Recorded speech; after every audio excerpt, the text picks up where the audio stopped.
नमस्कार। एक भारत श्रेष्ठ भारत, भारत के अलग अलग राज्यों की संक्षिप्त जानकारी। महाराष्ट्र राज्य हिंदी शिक्षक महामंडल और सातारा जिला हिंदी अध्यापक मंडल के संयुक्त तत्वावधान में चली और सामान्य ज्ञान को बढ़ावा देने वाली इस श्रृंखला में मैं सौकड़व आशा चंद्रकांत श्री कालेश्वर हाईस्कूल चिमनगांव आपका स्वागत करती हूँ।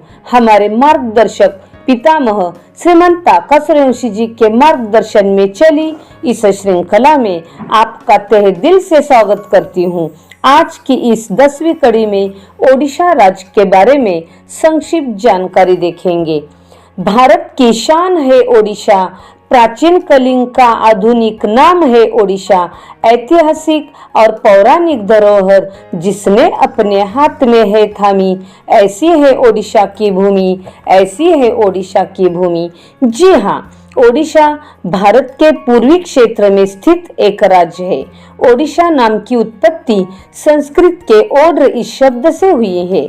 इस राज्य की स्थापना भगीरथ वंश के राजा ओड ने की थी, जिन्होंने अपने नाम के आधार पर नवीन ओड राज्य की स्थापना की।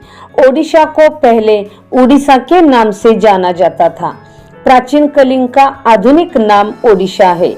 इस पर 261 ईसा पूर्व में मौर्य सम्राट अशोक ने आक्रमण किया था। इसी कलिंग युद्ध में एक भयानक रक्तपात से व्यतीत होकर मौर्य सम्राट अशोक ने अंत में बौद्ध धर्म का स्वीकार किया। इस आधुनिक ओडिशा राज्य की स्थापना 1 अप्रैल 1936 को कटक के कनिका पैलेस में भारत के एक राज्य के रूप में हुई थी। इसकी राजधानी भुवनेश्वर है। इसकी प्रमुख और आधिकारिक भाषा ओडिया है। इसके साथ उड़ीसा में हिंदी, उर्दू, बंगाली, तेलुगु आदि भाषाएं बोली जाती हैं। यहाँ हिंदू, मुस्लिम, बौद्ध, ईसाई आदि जाति के लोग रहते हैं। इसकी सीमाओं को देखा जाए तो ओडिशा के दक्षिण में आंध्र प्रदेश, पश्चिम में छत्तीसगढ़, उत्तर में झारखंड और पश्चिम बंगाल और पूर्व में बंगाल की खाड़ी है। उड़ीसा का क्षेत्रफल 1,55,707 वर्ग किलोमीटर है। क्षेत्रफल की दृष्टि से उड़ीसा भारत में 8वें क्रमांक पर है। ओडिशा का प्रमुख राज्य फल आम है। राज्य वृक्ष पीपल का पेड़ है। राज्य पुष्प अशोका।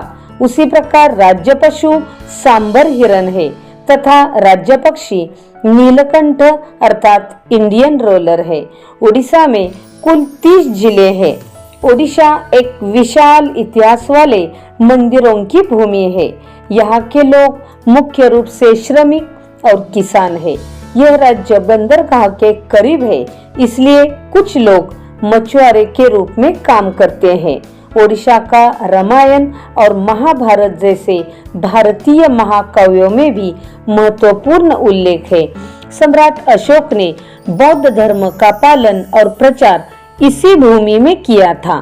ओडिशा एक समृद्ध सांस्कृतिक और कलात्मक विरासत है। यहाँ के हस्तशिल्प में पिपली काम, पीतल और बेल धातु काम आदि महत्वपूर्ण हस्तकला मानी जाती है। रेत की कलाकृति समृद्ध तटों पर पाई जाती है। ओडिशा में प्रमुख रूप से रथ यात्रा, कलिंग महोत्सव, कोणार्क नृत्य महोत्सव, छऊ महोत्सव, पुरी बीच फेस्टिवल आदि त्योहार मनाए जाते हैं। यहाँ के लोग भगवान जगन्नाथ और भगवान शिव की पूजा करते हैं। यहाँ का मुख्य त्योहार जगन्नाथ रथ यात्रा है। उसी प्रकार प्रमुख नृत्य ओडिसी नृत्य है। ओडिशा में सुबह की सूरज की किरणें और झीलों के ऊपर मंडराते बादलों में परिवर्तन के साथ यह नयन मनोहर झीलें दिन के हर पहर में अलग अलग रूप और रंग में नजर आती है। एक ओर जहां ओडिशा का लहराता हरित वन फलों, फूलों तथा पशु पक्षियों की व्यापक किस्मों के लिए मेजबान का काम करता है, वहीं दूसरी तरफ पहाड़ियों तथा घाटियों के मध्य अनेक चौंका देने वाले जलप्रपात मन को मोह लेते हैं।